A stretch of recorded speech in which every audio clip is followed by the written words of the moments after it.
How's it going, Grady Nation? Chris Thomas here. Hope you're having a great kind of day. I'm here with Nadia Turner. She is a singer, songwriter, and actress. Her most recent album, N Squared, is available on all major music streaming platforms, such as Spotify and Apple Music. To learn more, go to nadiaturner.com. Nadia, how are you? I am doing well, Chris. How are you? I'm doing wonderful. I'm really enthusiastic to be talking with you. Before we get talking specifically about N Squared, I wanted to ask about your upbringing. Were you born and raised in Miami, Florida? I was born and raised in Miami, but little backstory. My mom is Dutch Caribbean. So I've spent a lot of time, like English is like my mother's third language. So I've spent a lot of time in the islands. Most people have heard of the island St. Martin. Well, I have aunts and uncles there. And then there's an island right next to it that most people have not heard of. And it's called St. Eustatius, and really small, beautiful, untouched, just a gorgeous island that I've spent every summer of my life up until I was 24. And my mom's like, yeah, I'm not paying for these plane tickets anymore. So yeah, but yeah, Miami and St. Eustatius are the two places that I've been raised. Now, how did the culture and atmosphere of Miami and St. Eustatius shape you as a person and as an artist?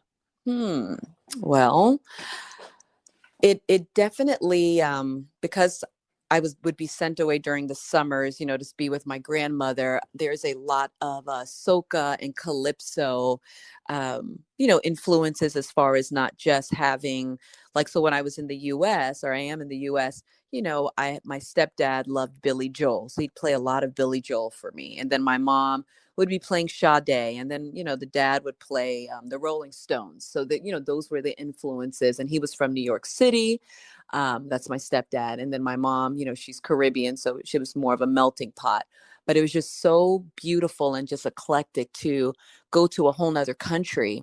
And I'm not saying they don't know what the Rolling Stones, are, but just to know, I didn't know a lot of their music. So I would be sharing my influences with music, and they would share it with me. So just the Caribbean, Afro-Caribbean music, soca, calypso, it just made me want to know about as many different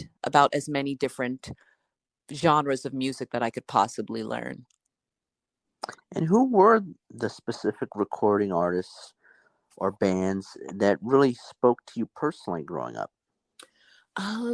Growing up, Roberta Flack was huge for me. And then if you hear her voice, it's very different from mine. I think she's got hers is really smooth. It's a really smooth, um, old school R&B voice, but she was really influential. My mom would say when I was 7 years old, they would be playing her in the car, and you'd have this 7-year old just started. I would just start bawling.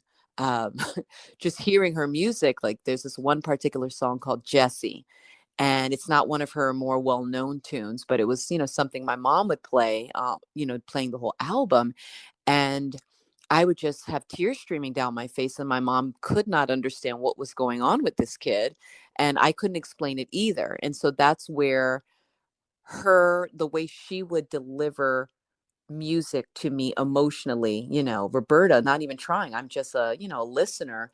I knew that I wanted to be a part of whatever that journey was. Another influence is Sly and the Family Stone, the Doors. Let's see, there's so many. Prince, of course. Prince is an influence for most. Yeah, I mean, that's just to name a few. Tina Turner, of course, because she, was in through my eyes, I was like, oh my gosh, she's doing rock music. She's this Black woman. I can do it too. And I was like, oh, and it just happens. My last name is Turner, so. Well, it's very interesting because you had a mix of decades there, and you were a child of the 80s, I would say. Yes, most And definitely. so having that eclectic eclectic mix is pretty cool. Yeah, yeah. Now, around the age of 19, if I'm doing my math correctly, if I even know how to do math. Oh, you and me both. You were a Miami Dolphins cheerleader. Oh, you do your research. You do your research, don't you, Chris? Um, Yes, I do. yes. What led you to put yourself out there and try out to be a cheerleader for the franchise? Yeah. I was in college at the time. I was attending Florida International University. And I think I want to say I must have been in like my maybe sophomore year of college. I think so, sophomore, junior year.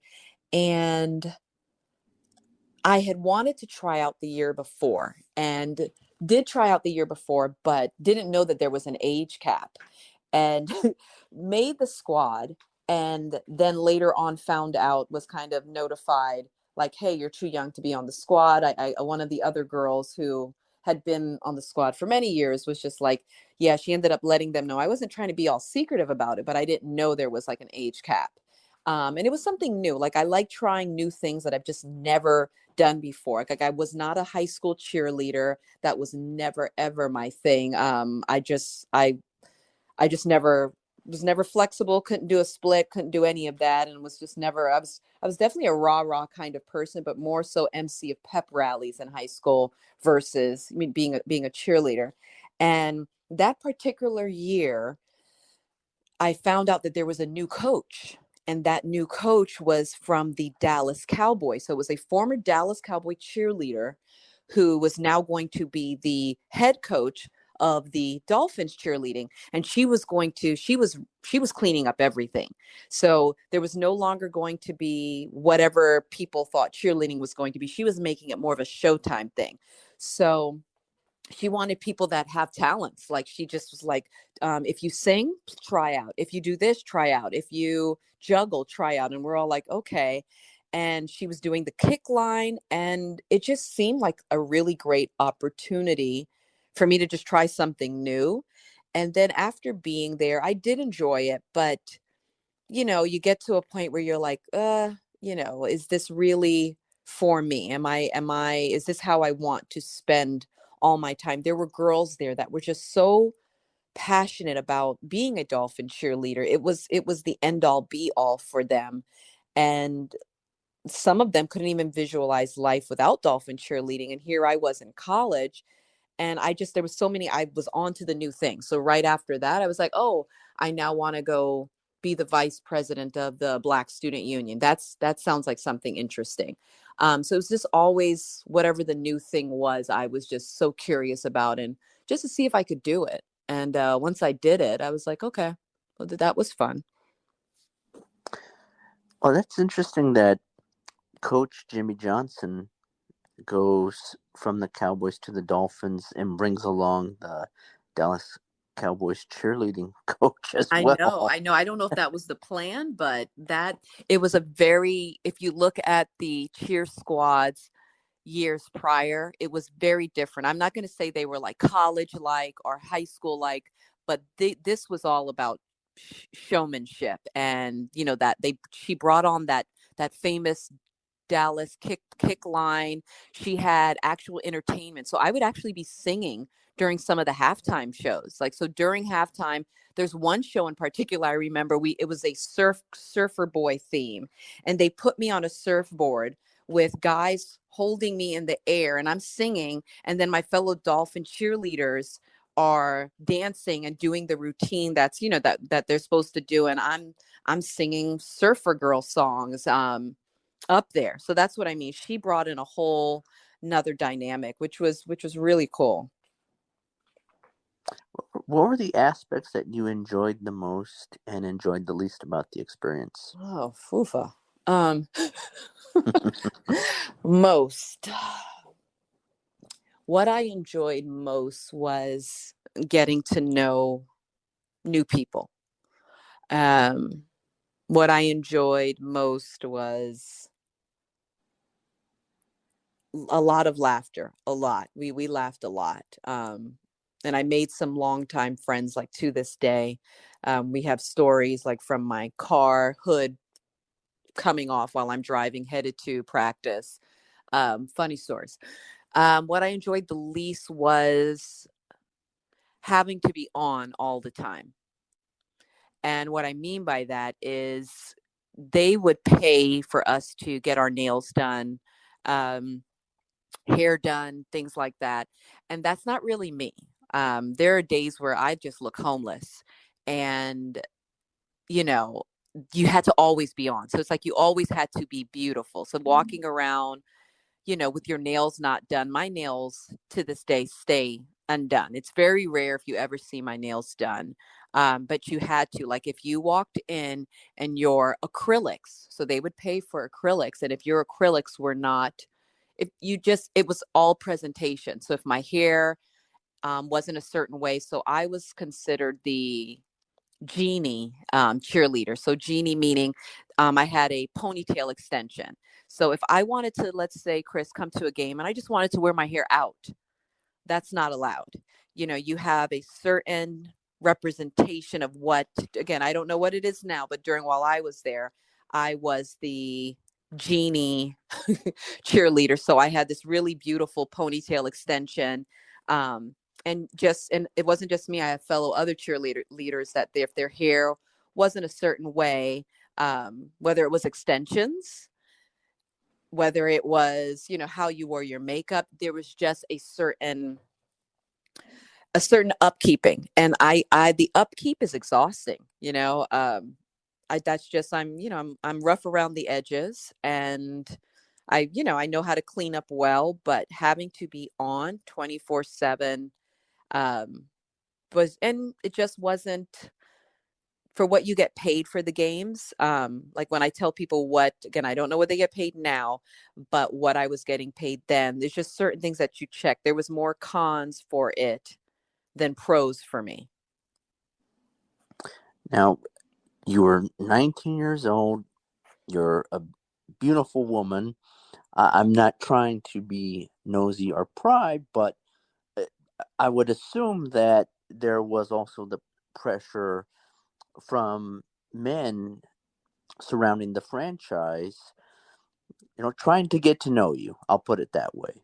Was that an element, or was there a separation between players, management, staff, and the cheerleading squad? Um, there's definitely that, but that was never a problem for me. I think reason being is that, thank God for my mom and dad, but they've, I've always been doing stuff that, like, for example, I've done beauty pageants, for example, and Mm-hmm. actually not for example, for real. I've done beauty pageants in the Caribbean. So I've done at least like maybe 8 to 10 beauty pageants overseas, representing my mom's island, which is St. Eustatius. And so you're kind of used to, Perverts. yes.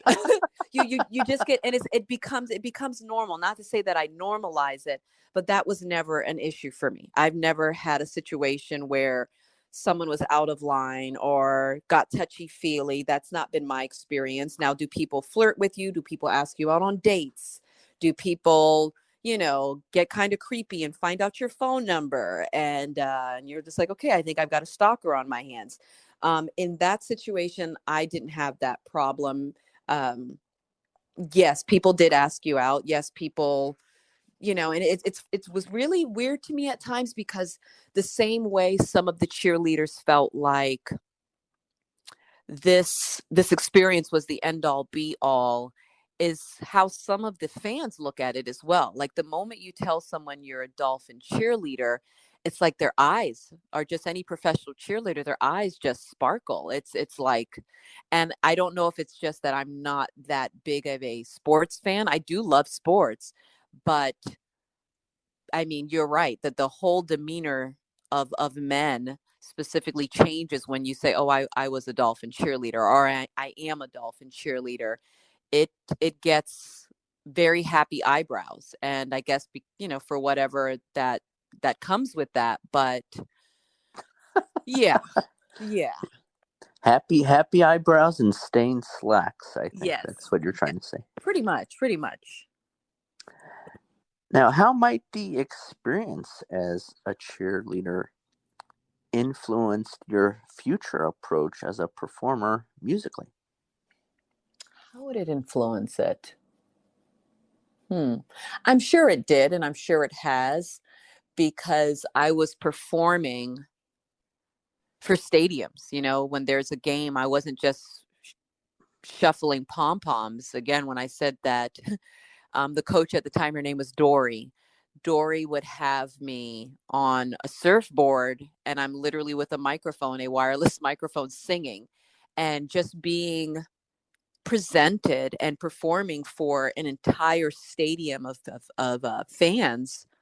It was surreal. I had sang the national anthem multiple times, as a cheerleader, and then I would be told, okay, now go do your cheery things. But I knew that this level of exposure and the business and show business was exactly where I wanted to be. It was never like, oh gosh, this is terrifying being out here.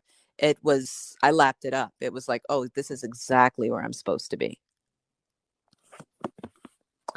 And speaking of pressure, in 2000, you sang at the G8 World Summit. How did that come about?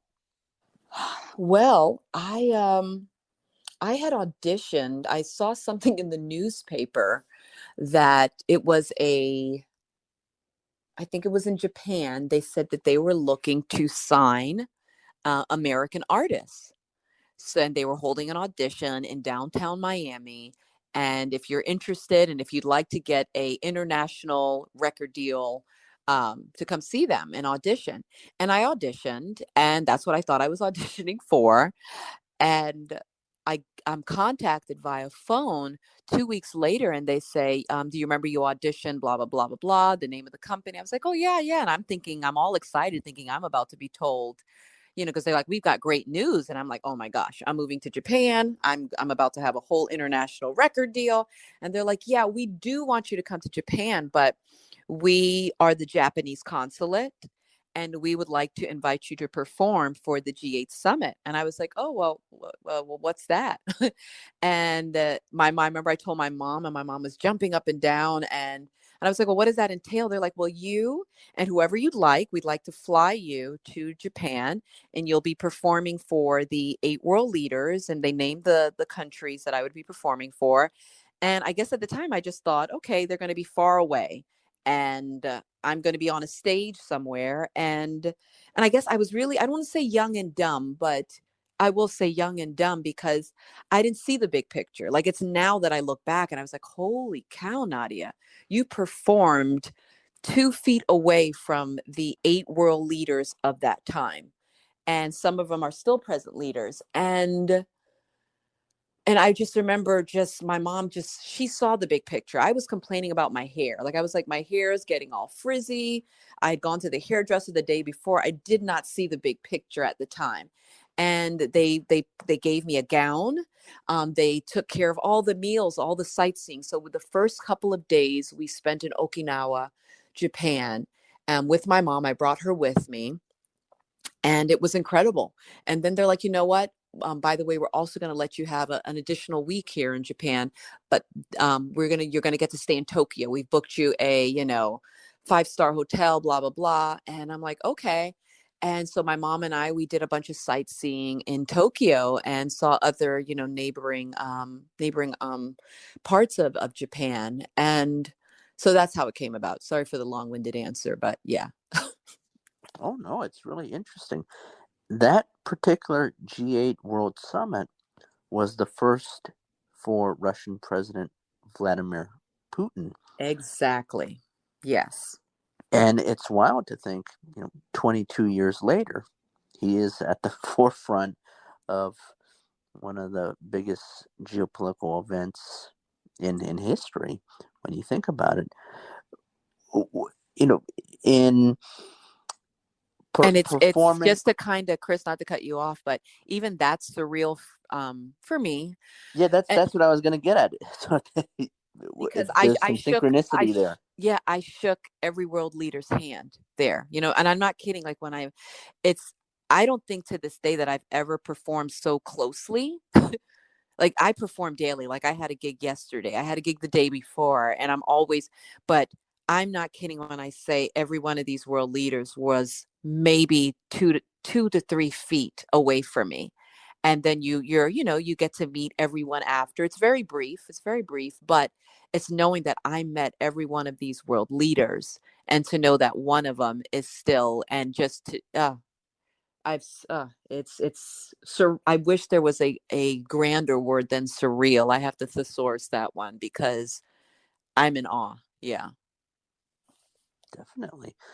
In 2005, it was the fourth season of American Idol, and really that was the prime of American Idol as a show, top series on television, highly watched, everyone talking about it. You finished in the top 8, and that was the season in which Carrie Underwood was the last person standing. What was the experience of American Idol like for you personally? Hmm. Well, that's a fully loaded question. um, I'm just taking a second because, this is for me, I see this as an opportunity to, with everything, it has its good, its bad, and its ugly. If I had to do the experience all over again, I would, but I reflect now, and I was very green. I was very green, very trusting. There's just things I thought I knew that I didn't know. I'd never been on a world renowned TV show before. This is a TV show that was literally playing in 16 other countries at the time. And I didn't even know that. It wasn't until you get fan mail and someone writes you from, another country, and you're like, whoa. And they're watching it in reruns, of course. But Yeah, the fact is President that, Putin sent you something. oh, Sorry to interrupt. oh gosh, that would be horrific. So it's, it's a fully loaded question. I don't know how much time you have. It had its perks, and it goes back to kind of anything that maybe wasn't what I thought it was going to be. And another thing, Chris, I didn't watch the show really prior to being on it. Like when people hear about how I came about being on Idol. I have a best friend who lives in New York City, and I was actually staying with her at the time. I was like crashing her couch. I was bartending, and I had left her place to just go bartend on South Beach in Miami. And she was like, "Hey, there's this show. I've seen it. I think you'd be perfect for it." And I was like, "Yeah, I've heard about that show. I thought about it one time, but I'm this black chick that does rock music. I just don't think they're going to get me. It seems like they like ballad kind of singers." And she's like, "Nadia, you're classically trained. What are you talking about? You can do every genre." And I was like, "Yeah, but I don't know. It's TV." And she's like, "What do you have going on in your life right now that you can't even try this opportunity?" And I missed the audition purposely. I think they came to Orlando or something, which is 4 hours away from Miami.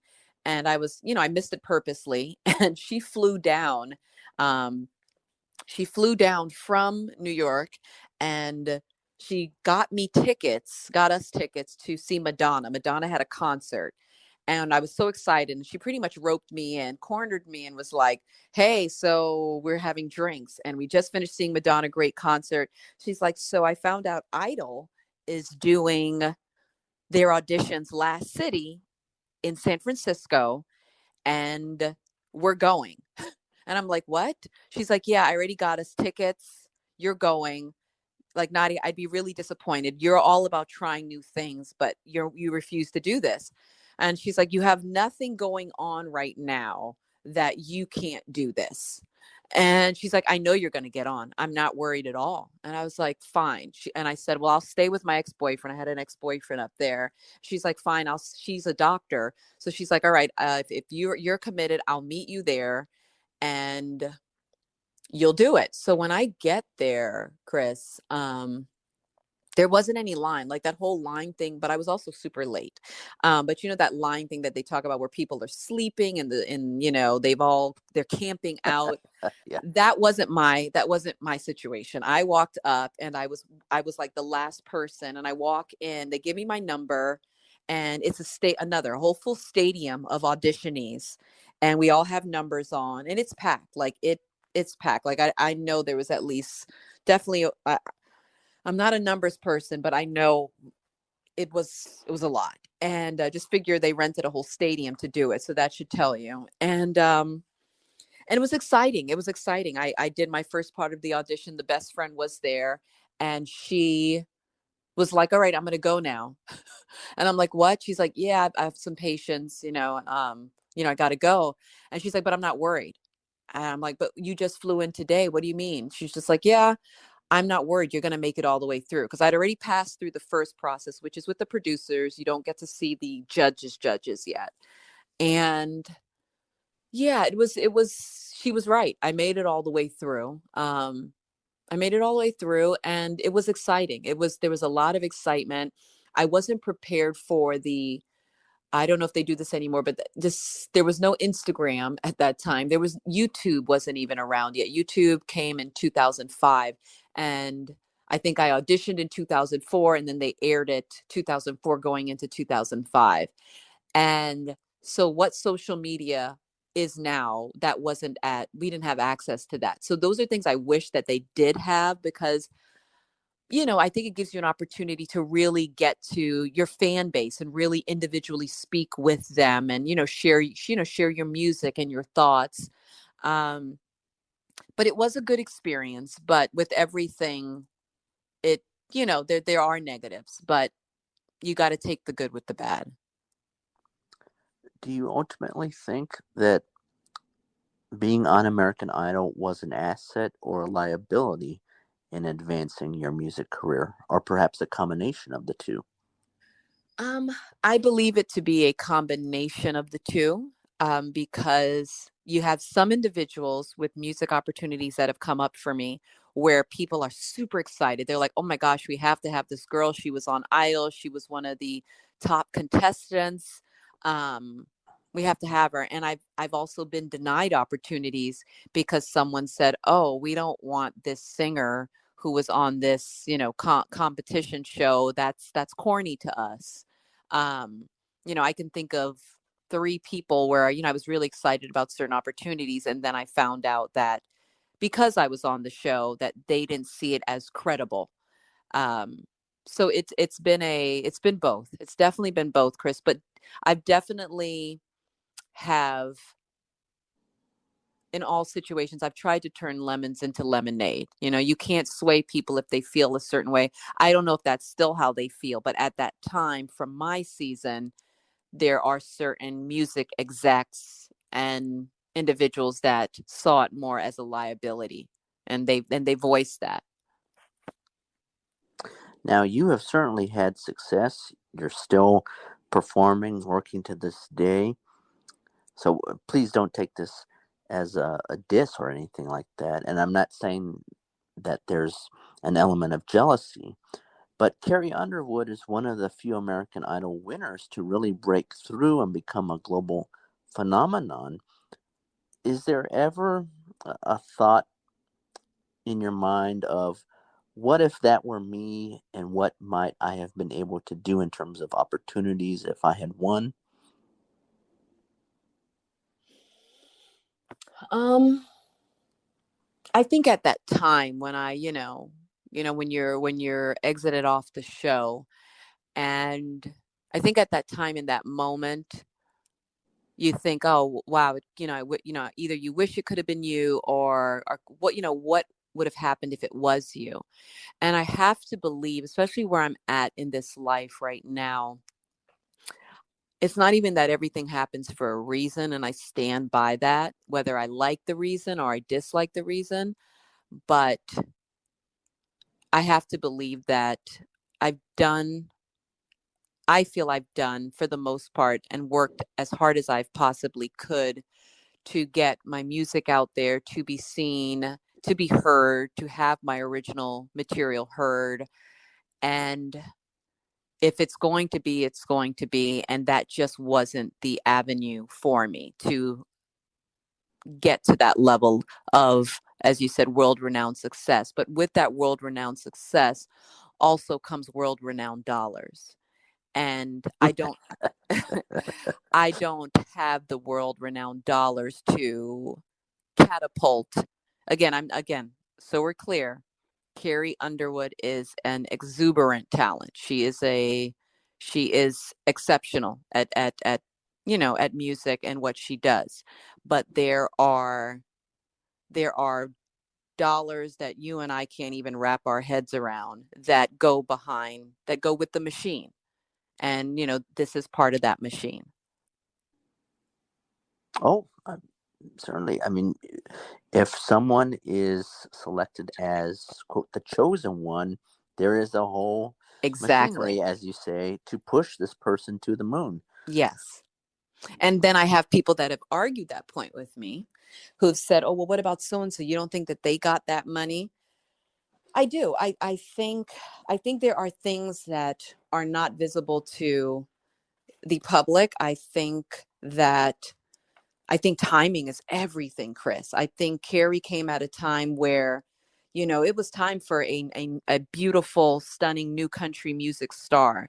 I see opportunity. I see timing. I see the machine.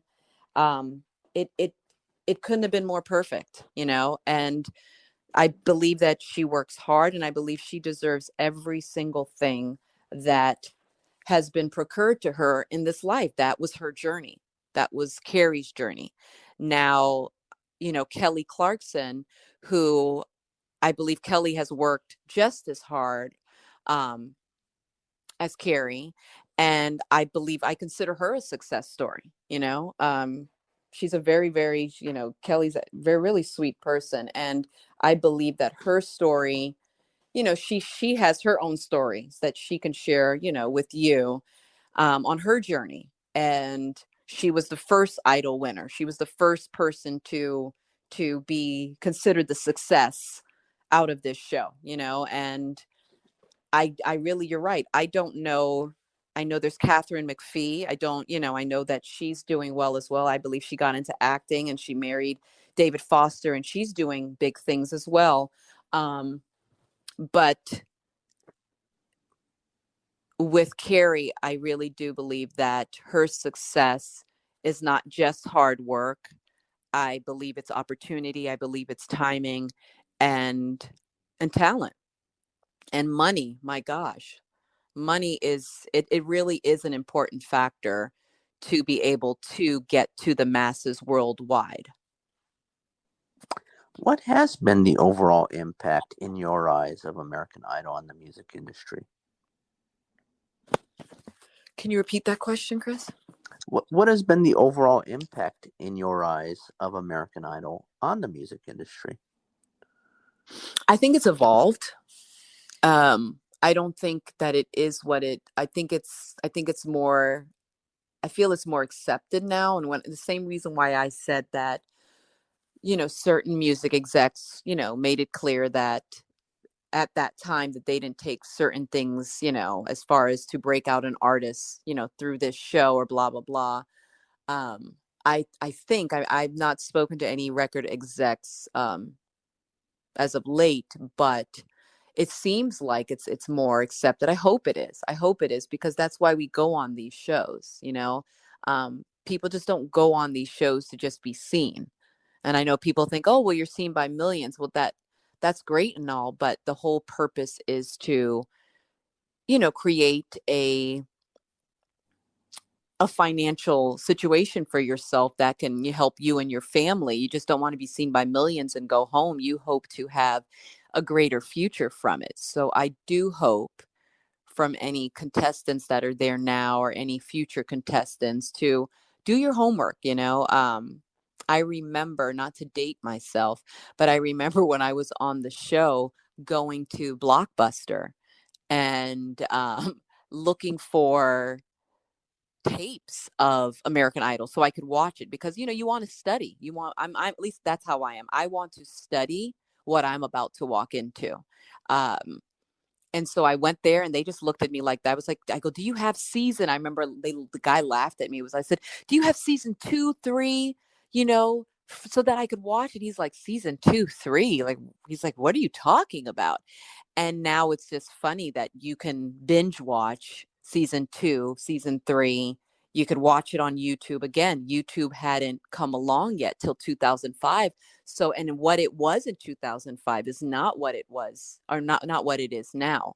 So again, I do feel that I was really green, and I would definitely I would definitely advise any contestant to just do their homework, like really, really do your homework and know what you're getting into and know what you want to walk away with, know what the goal is. And if the goals don't play out, what is your plan B? What is your plan C?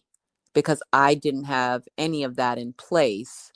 It was, you go big or go home. So When your daughter Zaw decided to try out for American Idol, what were the feelings like as a mom that went through the experience of competing on the show? I felt a lot of things. I felt a lot. I felt good emotions. I felt shocking emotions. I felt concerning emotions. Um, Concerned because I was immediately, I became a mama bear of, okay, well, now we have to prepare you. Like, if this is what you want to do, you got to do your homework. Like, you need to watch this season and that season to know what you're, and it's not from a competitive standpoint. No, it's to know what the heck does Hollywood Week mean? Like, she didn't even know what Hollywood Week meant. And I'm like, well, that how it was. I don't know how it is, but you walk in, you do like an individual song, and then you do group numbers. And I remember her telling me, Mom, they don't do group numbers anymore. I was like, who told you that? She's like, oh, one of the other I was like, no, Zod, they do. I haven't watched it in many years, but you got to do your homework. Like, you have Hulu, you have Netflix, you have all of these different outlets to where you can do your homework and understand, the presentation of this show, and, and try. And I can explain to you some of the behind the scenes. Um, it's the behind the scenes that no one sees, and I can school you on what to expect. And so there was a lot of concern. There was joy because I knew the opportunity was grand, but I also prepared her. Okay, so I said, this is plan A, this is plan B, and this is plan C. It's interesting that it seemed like you had entered it without that plan B, plan C, but the experience taught you. Maybe I'll give Zaw some advice and maybe think about some alternatives for the path forward. And that's exactly what happened, Chris. Like, because I'm sure she didn't make it past Hollywood Week, but prior to Hollywood Week, her and I sat down and I said, okay, this is best case scenario. Best case scenario is you go all the way. Not best case scenario, you get to become top 10 or top 20 and then you are exited out of the show. I go, worst case scenario is you go home during Hollywood Week. And this is what I feel we should do, because I know, all of these will be disappointing. Of course, you want to get as far as you can in this competition. It is a competition. And and she understood that, and of course she was still disappointed, but I really do believe, because I had certain things in place for her and things that we were working on musically, that she knew that it was going to be okay. And that's, I can't say that your family and friends, it if I'm being transparent, my idol experience, did it was an easy one, and it was a not so easy one. Again, the tour, I had an amazing time. They don't do the tour anymore, but they take the top 10 on tour, and you do a 44 city tour, Canada included, and it was incredible. Like, I mean, that I would do over, because it's like a free reign. You feel like a wild horse that has just been set free from all constraints, and you can just perform and be, and whatever character that has been, created for your storyline, you can just be. You're meeting fans, and they get to actually see you as whoever you are, whoever you want to be. And I got to really feel like there was no cameras on me, and that I could really be my authentic self. And that's how I try to live my present existence, is just be my authentic self. When Za made it clear that she wanted to pursue singing, how did that make you feel given everything you've experienced? Hmm. I was worried. Of course I'm happy because I see she's happy, and I see that it was something. And I think what it is too is that I never shared. Za's only seen the upside of my idol experience, and I've never shared with her otherwise. I just, because I never even thought, I didn't even fathom that idol was something that she would ever try out for.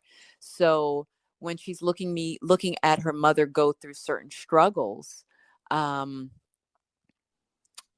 I'm not going to go, tell a, 9-year-old, years later, oh, well, I had some problems here, and this, this was difficult for me, or trying to understand this part of the business. You don't need to tell a 9-year-old that, she just sees you as mom. And so when she told me that idol was something that she sincerely wanted to pursue, we had a very, she's old enough to drink wine. So I, popped out a bottle of wine. I maybe popped out 2 bottles, and we put 2 glasses down, and I was like, let's get down to it. Let me tell you the good, the bad, and the ugly. And why this can be great, but I want you to be prepared for the not so great, and how this can play out in best case scenario and worst case scenario. What was it like seeing Ryan Seacrest again? Was the Botox distracting? No, I'm teasing. Uh, Now, I mean, well, you can answer it if you want. I just wanted to throw that in. yeah, yeah. Well, it was wonderful seeing. When I say wonderful, it was great to see Ryan again. Like, these it's there was part of like a whole Twilight Zone to it, because I have not seen the producers of the show. There's totally new judges. And when I say producers, those producers were the same producers. They were probably lower level producers at the time, but now they're like the executive producers.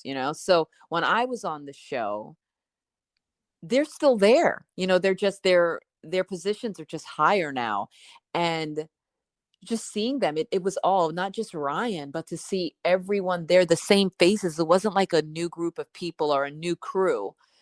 It was the same exact faces. And that was surreal. It's like, because you spend 2 years, you spend a year of your life on the show, and then you spend a whole nother year doing tour, because you have rehearsals, you have preparation, you got I mean, it's just, it consumes your life, it consumes you. So to see them, nothing changed there. And that was surreal. Like, you think so many years have passed. And so I was like excited for Za, but I was having my own outer body experience of, holy cow, like, I'm back here and this is happening, and cameras. And it was definitely like a bizarre outer body experience. And I know Za would look at me, she's like, Mom, are you okay? And I'm like, yeah, I'm okay, I'm okay, Za, I'm okay. And I'd have to snap back into reality.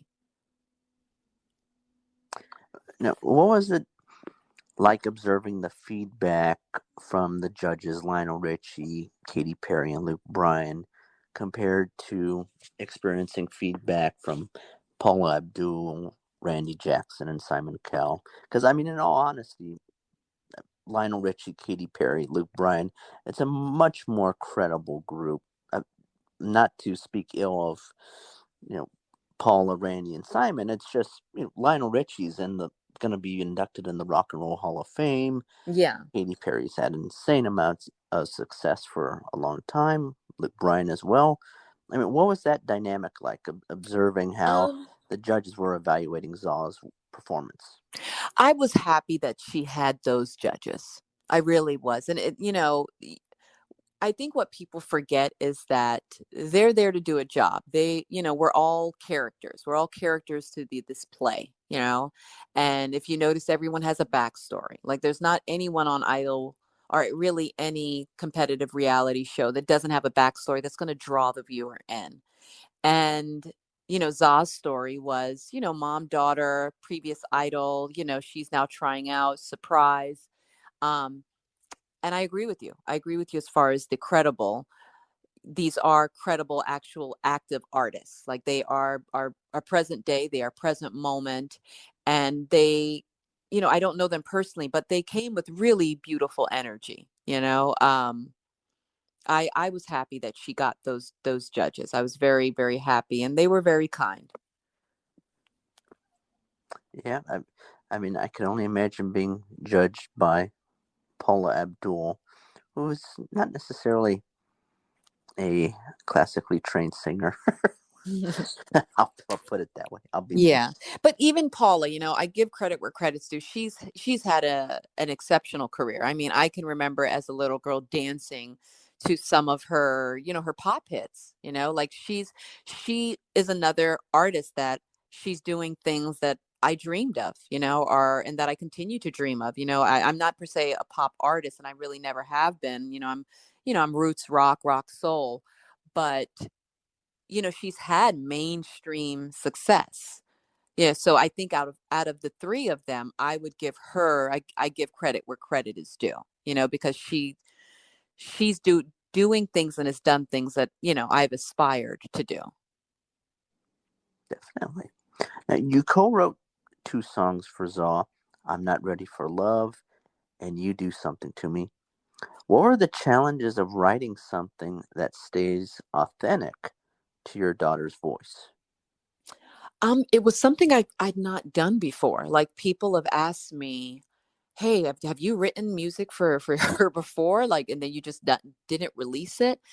And the answer is no. Like, the moment she told me, Chris, that she was trying out for Idol, not trying out, but after the whole surprise, and I was like, oh crap, this is happening. And the Hollywood Week, they hadn't contacted her yet, because remember, so much stuff is taped prior to the viewers getting to watch it. And she hadn't done Hollywood Week yet. And I had told her, well, best case scenario, like, let's get some music. Let's do some music. Not sure where it'll go, but at least, I want people to know. I've always known Za could sing. Za has joined me on stage for shows. Like, there's times where I have her sing background vocals, and then there's times where we'll just do a duet together. They don't show this in the show, in the episode that, was put out there for the public. But they actually, I think it's Katy Perry, asked us to do a duet, and sing together on Idol. And we do I think we did a Lauryn Hill song, and we sing together. I was totally unprepared, so that's probably why they didn't air it. um, there was like a lot of emotions there, like trying to sing while your voice, you feel the emotion. So it's like I'm feeling the emotions of watching my daughter, um, harboring, on the same experience that I had, and in that same American Idol circle, there's that thing you stand on, and she's wearing my top as well. So it was just, I don't even remember what your question was, but what was your question, Chris? Talking about the challenges of writing for Zaw. Yes, sorry, yeah, challenge. um it was a challenge. It was not easy because Za at that time, I was literally going, all right, we're going to write a song. So I got my creative writing partner together. And I was like, what do you think? He's like, yeah, let's do it. Let's write her some songs. So initially, the goal was for us to actually write her an entire album. But writing just the two songs, we have other songs of hers that we haven't released, but those two songs alone, like getting her into the studio, there's just, she's green. Like, my daughter was really green about, the business, the studio, certain etiquettes. And it wasn't easy. Like, yeah, it was not easy because she's 22 now, but she's every bit of 20 at that time, 21. And I don't know if you have kids or if you know what that means, but like she had her like, oh, I want to go hang out with my friends, and oh, we're supposed to go here. And I'm like, yeah, but we need to record this song today. Then she's like, oh, well, we were screaming in the car singing our favorite song, so I can't come to the studio today. And I'm like, what? So it was a very fine line being mom and also producer and songwriter and cracking the whip here like, kid, let's go, kiddo, you want this, so let's do this. um so it wasn't easy, but we came up with some really, really beautiful music for her that I felt not only fits her, but it also fits her age, because one of the songs, I think the first one that you mentioned, it talks about being, not ready for love, like being every bit of 21, and your boyfriend is older than you, and he's ready to move in, he's ready to have kids, and you're like, oh no, but I want to go do this and that. So that knowing my daughter, those kind of things made it easier. So There's kind of a fun parallel there, because when you're talking about being a Dolphins cheerleader, you were thinking about, well, I'm interested in this. I would maybe like to try this, do something else afterward. And it sounds like, Zoss, around the similar age, is in the similar mindset, frame of mind. yeah, definitely similar. I think the slight difference is, and she'll get there, is I let's put it this way. If one of Zah's friends calls her and she's like, "Oh my gosh, we got to go to this restaurant. It's a top of the line place." That's what I mean. Where like from the priority standpoint, when she's every bit of 21, that those weren't the kind of new experiences that were drawing me in. New experiences were, what, pageant? Ooh, I've never done a pageant before. Okay, what does that entail? And then studying that and wanting to be successful at that, but I More still made more, my more challenge oriented. yeah, my challenge was never, what the next, party or hang is, but Zah, she works really, really hard. And, I do see myself in her. I mean, the joke in the family is that she holds my expression. So like when you see her talk and things and crack jokes, she literally has my expressions in her face. She works hard. It's just that she's every bit of 21, and as she should be. Like there's just certain things that I think that you can get away with at 21 that you can't get away with at 41 or 31 or 51. So I welcome that for her, because I remember being really hard on myself at her age about things that I considered mistakes or opportunities lost, or um, not feeling like I was doing enough at that age. And I want her to not just be herself, but I want her to make the mistakes she needs to make and know that you can still regroup and redo this thing called life. Do you anticipate over time that she'll be comfortable being a part of the songwriting process with you? Um, I think she's comfortable now. I think it's more me, because I'm so used to working with various artists, and like my creative partner and I, we have like our own kind of routine on how we write. So it's kind of like, I don't know, like as far as producers for your podcast, and you guys just kind of got a rhythm to things that just makes things go easy. The words flow, the questions flow.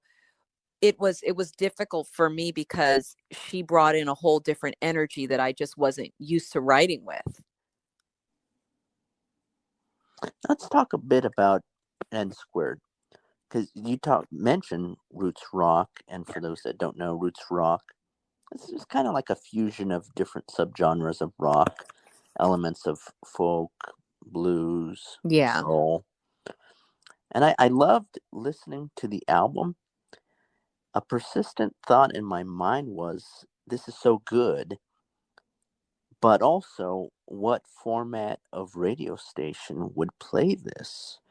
What are the challenges of balancing artistic passion with practical concerns like getting airplay? I definitely hear your point, and I agree. I agree. I don't think all of those songs can make it on the radio, and that goes back to the whole authentic. It's like, well, this is what I'm passionate about. I do think there are likely maybe one or two that I wouldn't even call them roots rock. Like there's this one particular song called Missing You, and it's a classical acoustic guitar, and it's definitely, I won't say easy listening, but I would put it more in the, I teeter on R&B, but I don't want to say R&B because automatically people, they can be tunnel vision, but I can definitely see it on a, that's the one song that I can see on a radio station, be it a, like in Miami we call it like a Y100, or a Power 96, or like a top 40. That is one song, but I do agree that unless you are like this avid rock listener, there are songs that can go on certain rock stations. But you're right. It's a balancing act that,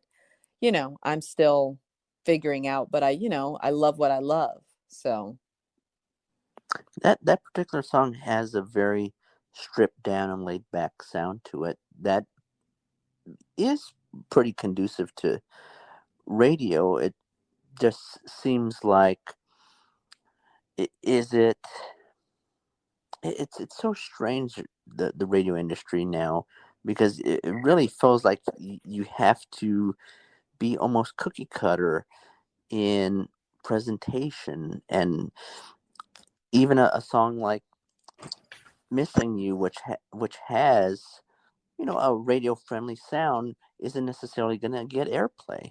It yeah, and I had to stop that. Like, I think that's what happened and why it also took so long for me to release N2. I'm sorry, N Square. That for that same reason, it's because I spent so much time overthinking. Oh, well, this can't play here, and this won't be able to play here, and oh, you know what? I need to work on some other songs that can be more cookie cutter. And finally, things are changing so drastically in the music business and how we purchase music and how we listen to it. I had to, not a matter of say give up on radio play. Of course, in an ideal world, I would love for someone to go, you know what, out of this 8-song album, I think this one or these two can be played on these stations. Um, but I had to stop thinking on how to cater to radio. I had to cater to what music is for me and what I'm passionate about. You have such a powerful and commanding voice that is well suited for rock. Do you think that women get a fair shake in the rock music world, or are there pressures to place you in other genres of music? You mentioned Tina Turner a few moments back. Do you think maybe she was like the outlier? I think she did what was expected of her in the beginning, with Ike, and what was popular and what she was doing was very popular. I mean, that is part of the Tina Turner legacy of just how epic she is.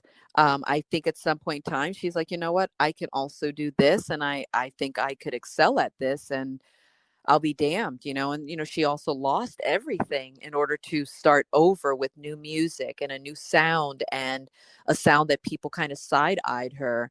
Um, I do think there is an expectation. I've lived that expectation. I can't tell you how many times that I have been offered record deals. So that's, when people go, have you ever been offered a record deal? I have. The issue is that I was offered record deals based on needing to sing R&B and having to sing R&B. That was the expectation. We'd like to sign you because we think your voice is perfect for this, and this is what you should be doing. This is the kind of music that will sell. This is the kind of music where we can get you to the masses, Nadia, if you just sing R&B. And and this is when I was living in Miami, and I had to make some very hard decisions because I'm like, well, is it about the music? Like, I mean, if you just want to do music, Nadia, then it doesn't matter if you sing R&B, because you're getting the dream of being seen by the masses, but I'm not being true to myself because it's not even. I love R&B. I could sing circles around R&B. I feel my rock, I'm able to bring the soul from my voice into the rock. I'm able to bring the R&B soul into the guitar driven music. So why can't I have that? So yes, to answer your question, I have come across many obstacles in a certain expectation of what is expected of me and my music. Do you think it's not just a gender element, but a racial element as well? Oh yes, yes, yes, yes, and yes. Racial element. I, I'm not allowed to say names. I don't even know if I am allowed. I just whatever. Um, I had a meeting years ago. I was coming off of Idol, Chris, and I had finished the tour, and the management that I had at the time took me in for a meeting at a record label, a very huge record label. That record label's not around anymore, but it was called J Records. And they take me in. I'm so excited. This is about to be the opportunity. And the record exec in this meeting says, he's listening to one of the songs I brought in. He's like, oh, yeah. He's like, yeah. And he goes, but Nadia, help me understand or just give me a vision on how do we market Black girls singing rock? And Mm. yeah. And like, I'm saying, I'll never forget that quote. I am saying it verbatim, Chris. How do we market Black girls selling rock? I'm sorry, Black girls singing rock. And I said, I was trying so hard not to get defensive. And I said, the same way you market all your other artists, the same way you market, a Justin Timberlake, the same way you market Usher, they're like, and he goes, no, no, no. Hear me out, Nadia. I mean, but Black girls singing rock, not pop. How do we market you? And I said, and Katy Perry, I don't want to say she was around at the time. I don't believe she was. Um, I said the same way you market Rihanna. The same, like I think I said India Arie, and then I remember him going, well, India Arie's not rock. And I was like, the point is, there's a way. Like, why does it have to be so Black girl singing rock? Why can't you just market an artist that knows rock and sings the piss out of it? And he just kind of looked at me, and then I started educating him on Little Richard, and the founders of rock. I started educating him on Jimi Hendrix and just going through all the Black founders of rock and roll. And I remember at the end, the meeting was over because he said, yeah, I didn't really need a history lesson from you. So, maybe I crossed the line and, giving, but I needed him to understand that I'm not the first person to come in and want to do rock music. I know I'm not the first Black female, so there has to be a way to market that. Does an experience like that demoralize you and make you question whether or not you want to continue doing music? Yes. I've not stopped doing music, but it has a lot of these demoralizing experiences can give you mental health issues. They can cause a very high level of sadness, a very high level of just feeling very low, depression, because you're trying to find your way in this life, and you know what you're passionate about. And again, that's why I was like, you know what? I can't do things based on what is either expected of me or what people want to hear on the radio. I just have to do what I know best. And I hate to say rock and roll, but that's rock and roll.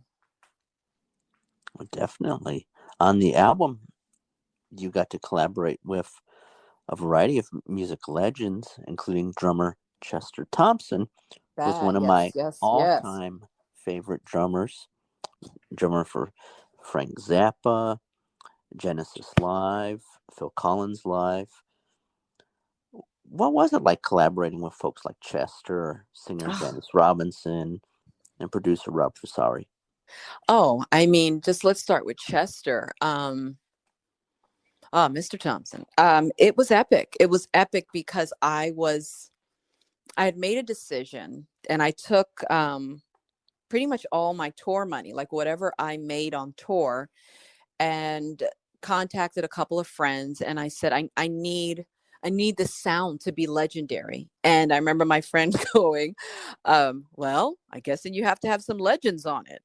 And, we laughed. Like, I remember we were drinking some beer and he's like, yeah. And I'm just like, yeah. And I was like, do you think? And I started naming, some of my favorite musicians. I was just like, what do you think about Bob Babbitt? He's just like a funk beast. And I was like, and then I want to get this other bass player. His name is Manny Yanis. And what about Chester Thompson? I mean, do you think Chester would do it? Do you think? Do you think? And he's just like, I think he would. And he's like, well, let's just contact these guys and see what they say. And Chester was, oh my God. I mean, it was so bizarre to see like the things he's done. And I remember him being pretty doggone excited about my project. Like, I mean, I was so, to say humbled, I was like, dude, this dude is epic. And for him to be like, yeah, I'm on board. I'm on board. And to be in his presence we were in Nashville in Sony Studios, and just watching him, like I have pictures and video and, nothing that I've put out there yet. And I was planning on it. I guess I'll get around to it. But just being in the presence, I don't know, when people say being in the presence of greatness, it's like you're in the presence of people that understand rock music, they understand soul music, and they know how to rhythmically bring it all together to give you the sound that you've envisioned. And they do it effortlessly. It wasn't like he had to work at it. He got the charts, he heard where I was going, and I sang it in the studio. So while he's playing, Chris, I'm singing. So it was, when I say a live album, everything was done there. Sometimes artists, they come back and they'll re-record their vocal. No, Yeah, I did everything right there because I wanted to feel what it was like to play with Chester Thompson and Bob Babbitt and Shane Theriot and all of them in real time. it definitely feels organic, and I can only imagine what it feels like singing to Chester Thompson, playing the drums. I mean, Chester's a drumming god. Oh, God, yes. And I rarely call people gods because, but yeah, he gets he's so kind. You know what I mean? Like, there's people you meet. I've met a lot of people in this industry, and you have this idea of them, Chris. And then you meet them and you're like, oh gosh, they weren't what you envisioned. And everyone it just is what it is. But Chris, he was so kind, so humble. He's good people's. He's good people's. Most definitely. And uh, part of the thing that makes me a bit sad is that it seems like there's been a falling out between him and Phil Collins, and they don't talk anymore. And like you say, he's a true gentleman. And just knowing that, these two people who spent a huge chunk of their lives together and collaborating aren't talking at all.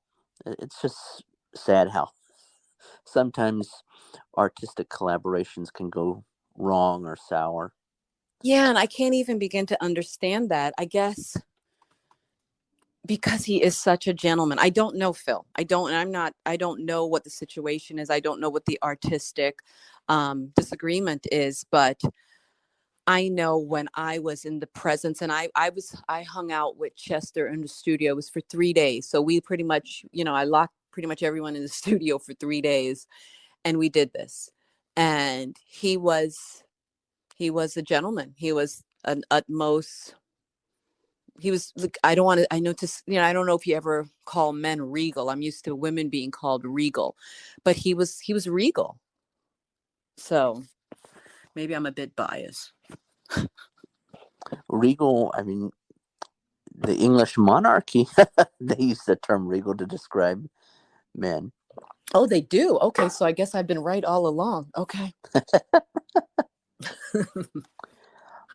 Which track on the album is your favorite and why? Which track on the album is my favorite and why? Oof. Oof. You really. Okay, so my favorite on the N Square album. Oh no, I don't know. I do have. Okay, so Missing You is one of my favorites. That's one of my favorites. I don't know why it's hard for me to pick, Chris. Oh, I don't know. I love them all. Am I wrong? But Well, when yes, you're an Missing artist You. that's passionate, Okay, so makes Missing sense. You I love. I covered Stay With Me. Stay With Me is one of those just those rock inspirations, and I, tweak the lyrics. I just love the performance. And it was just so, like, talk about organic. I wanted very little removed from that song. So, usually when you're producing, you're like, okay, yeah, bring this down, bring this up. I the energy in that room was just it was just it I hate keep using the word surreal, but like just remembering that moment and the jokes, like even in the beginning, the bass player who played on that as well, his name is Manny Yanes, he says beer for me will make me play it way looser. And he's like this Cuban American dude, and like you hear his accent. It's just all these things that just make that song even, I don't want to say better than the original. I'm not saying that. It just gives it a whole nother, you have a female rock voice on it, and then you've got these musicians that recorded it in real time in that moment. And it was just, I love that song. And the another one, it's the bonus track, Times. Kind of reminds me of like a psychedelic, kind of like a Doors. That's kind of where it takes me, or when I was writing it, like what it did. So I really love the Good Times bonus track.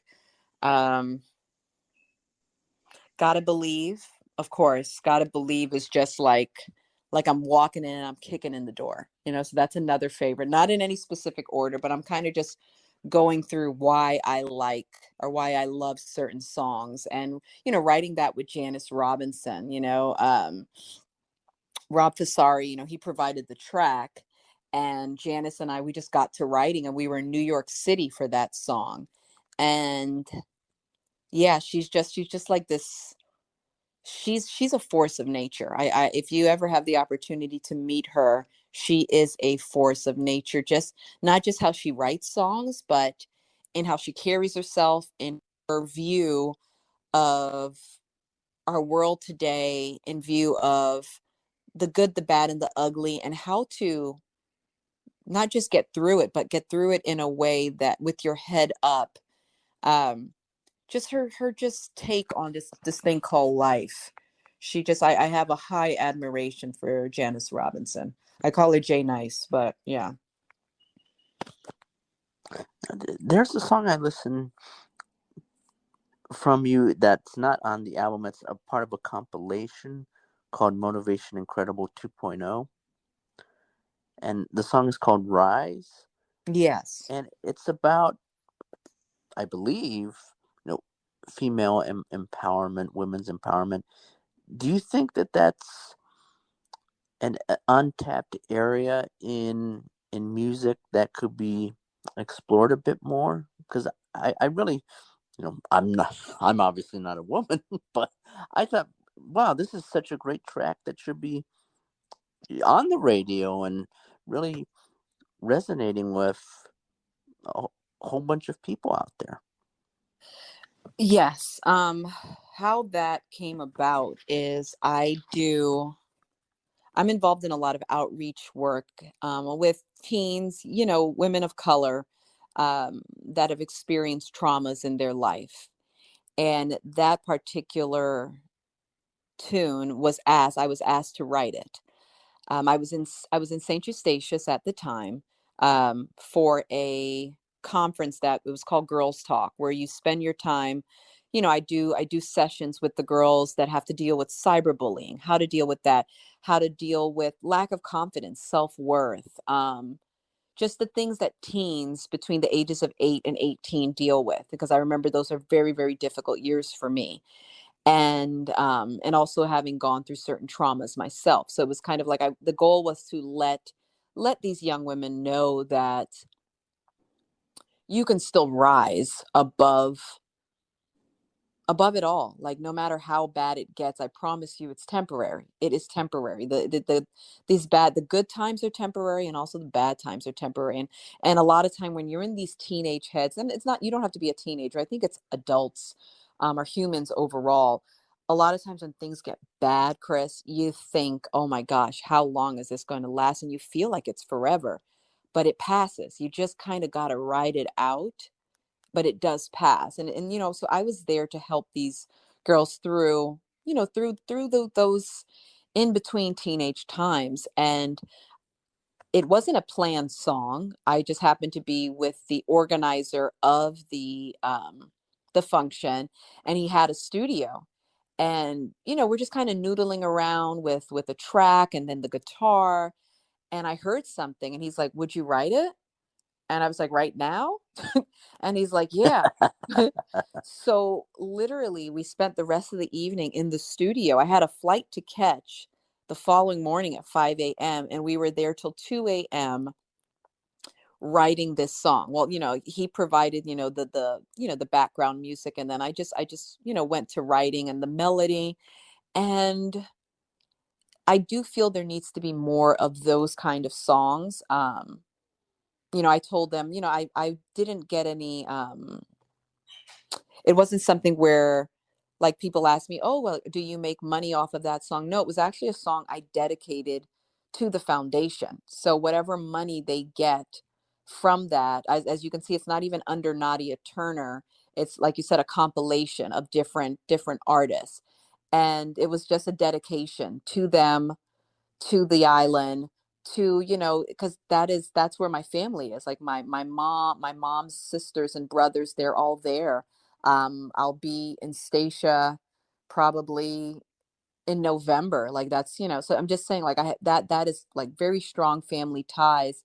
And so I wanted to know these girls know that I'm just like them. I'm just like them. I go through things, I have problems, but it's temporary. But I do feel it's imperative that not just songs, but I love the fact that you see this whole new mental health push that's happening. You see it all over social media, you see it on the news, you see it everywhere. So it's like in your face now that everyone's all about mental health. I just hope that everyone is getting the mental health that they need, and it's not just a campaign. Nadia, what is on the roadmap for the future? The roadmap for the future is I have some upcoming music that I've already released volume one, but I haven't actually physically announced it yet to the public. I know we've been talking about N Square, but with my writing partner, I really do feel, Chris, if I'm gonna let you be one of the first to hear it whenever you get a chance. It's called Nadia Turner and the Sun Kings. So that's been my latest project that I've been working on. And in my band, I have two drummers. I've got two guitar players, one bass, and a B3 player.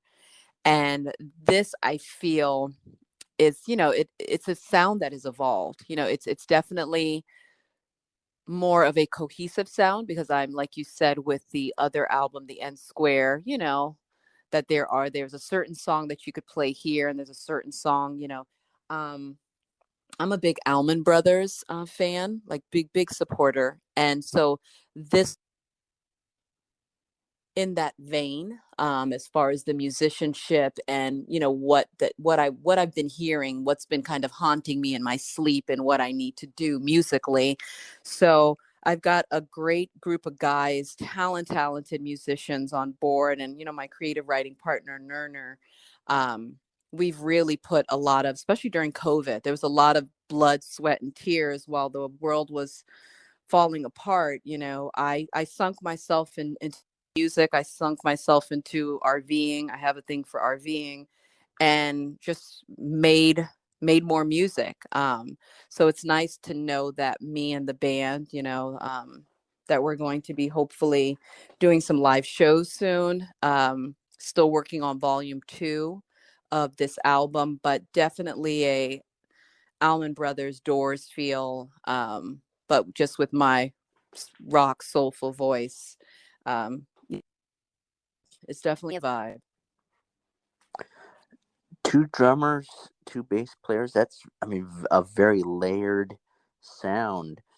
How, as a singer, do you think you'll be able to, have your voice be heard when there's just this, immersive amount of noise in a good way happening?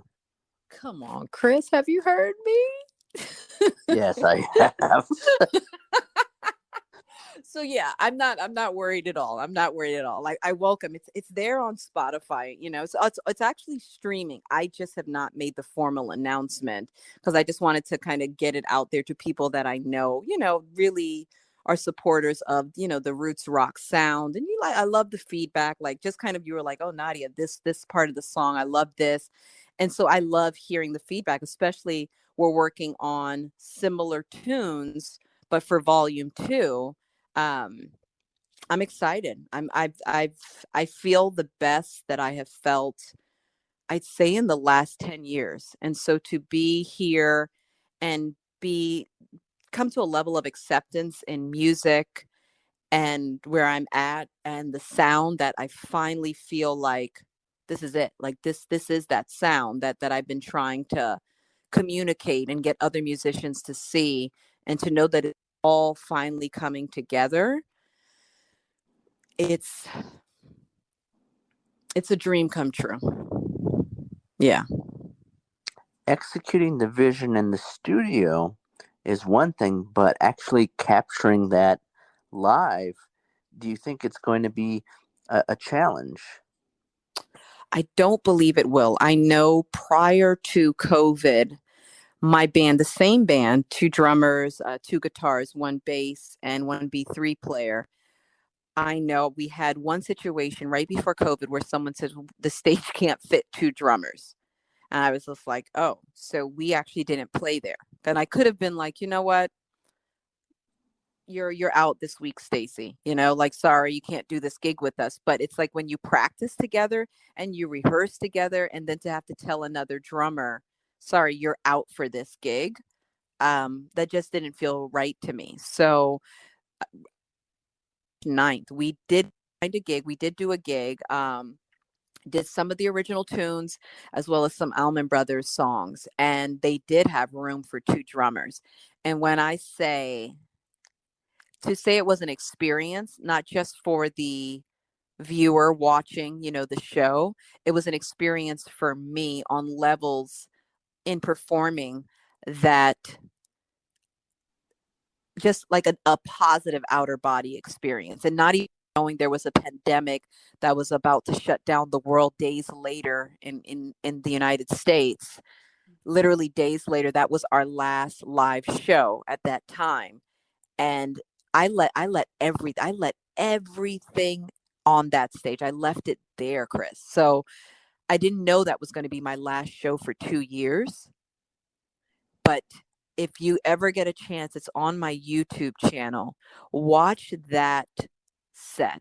The set, I think it's just a one, like, less than 3 minute clip. You will see that I left everything on that stage. It was like spiritually, my body knew you're not going to perform for a while. You're not going to do this for a while. So you are going to put everything like you never have before. And that is what happened. I think that's probably one of my favorite performances, because I didn't know that the world was going to collapse. So Was there a void during the pandemic in terms of not having the ability to perform in front of a crowd, or was the chance to take some time off and write some new music maybe a bit liberating? Um, the pandemic, I did experience some personal losses from COVID of, family members and friends that had passed on due to the COVID virus. But aside from that, the pandemic was good for me. It allowed me time to heal on things that I didn't even know that I needed to heal on. It allowed me, had no place to be because in my daily life, because I'm also a mom and an artist, I always have some place to be. Like right after I get off the phone with you, I'm dashing to a soccer game, and then after that I'm dashing to a dinner, and then I'm dashing to not an interview but a meeting about someone who wants me to do some branding. It's that I'm always have to be somewhere. And the pandemic allowed me not to have to be anywhere. I had no place to go, and there was a beauty in that for me. Nobody expected anything from me. There was no expectations, and I just got to be. And I can't remember the last time I ever just got to be. I think for a lot of people, that opportunity to reflect was empowering. And it sounds like that was the case for you, but for others, it was quite frightening. Yeah, I'm not going to say it wasn't frightening. I don't want to make it sound like I was, in a hammock with my feet up. That definitely, there was funerals that I needed to go to that I couldn't go to because of certain lockdowns, and in other countries where family members had passed on, they had their own rules on why I couldn't travel there. So then there's the guilt of, while you're in the midst of grief, that you couldn't really say your, what we consider, we want to say goodbye to the physical body, even though, they're gone, but that's how, we do it. And it was a scary time because my daughter has asthma, and just trying to protect your child and protect your family. My mom is older. I mean, she's not ancient by any means. She's quite a sexy tamale, let me tell you. Oh And my. yeah, oh gosh, don't even get me started. The woman, she was teaching us about dating apps. That's how hot my mom is. But she, we just know that she's still older, and there's that fear when you hear about other people and their parents passing away or their parents getting sick and not coming back from it. Um, it created that kind of fear of mortality. It reminded you how fleeing life is, and literally in the blink of an eye, someone who you spent Thanksgiving with is now no longer here. So that was it was unimaginable. It was unimaginable fears, but at the same time, like you said, it was very empowering in other ways. And in terms of wearing a lot of hats, we should touch on the fact that you have been doing graduate studies. Oh, you What is have that? been doing your research. What is? Oh, definitely. I'm a pro. Ooh, Chris. What has that Um, experience been like, and how have you grown as a person from the experience? well, the experience has been life changing. It's been life changing. It's allowed me to put a lot of the questions that you've asked me today. I think if you would have asked me these same questions a year or two ago or three, I probably would have stopped the interview. I probably would have just kind of freaked out and would have just not known how to answer or not allow myself to really feel or really be, not a matter of honest. It's the fact that you kind of, a lot of times, we as humans, we cower to wanting to make sure we say things in an appropriate way, to say things to make sure that we don't look a certain way or that. And when you started asking the hard questions, I believe it's the fact of what I'm studying and how I'm studying it, it allows me to be more transparent than I've ever been in my life, and answer your questions in a very thorough way. And know that this is my story, like regardless of what anyone thinks of success versus failure versus, this is my journey. And I'm just really, I was excited to know that you wanted to do the interview. I'm excited to know, and I'm humbled to know that you want to get the details to this journey. But school, how that came about is prior to the pandemic, again, not knowing it was on the horizon, I applied to graduate school. I'm in the field of mental health, clinical psychology. And because of the fact I work with all these outreach programs and, to help be there for these kids and these women that are having a rough time, it suddenly began to feel like it wasn't enough, Chris, just to be talking from my own personal experience. I wanted the tools. I wanted to be able to really talk to them and really give them the help that most of them need, not just like, oh, hey, you can do it, I did it. It's so much deeper. It's just because I did it doesn't mean that there's not work that needs to be done for that individual or even myself. So I got really, really interested in the life of mental health and wanting to help people of color, because I just don't feel that those things are, I've looked for things for myself. I've looked for things for my daughter, and it has been very difficult to find the proper outlets at affordable prices. And so those kind of things that there's just been, again, that'll be a whole nother hour of a story, but there's been so many different catalysts and these dominoes that brought me to this point. And that's that it has helped me. It has helped me in ways that I didn't even know I needed help in. Do you think that there will be a time where that will be your focus in terms of the practical applied helping others on a day-to-day basis is pretty much taking up all your time, and there's a transition away from the singing and songwriting?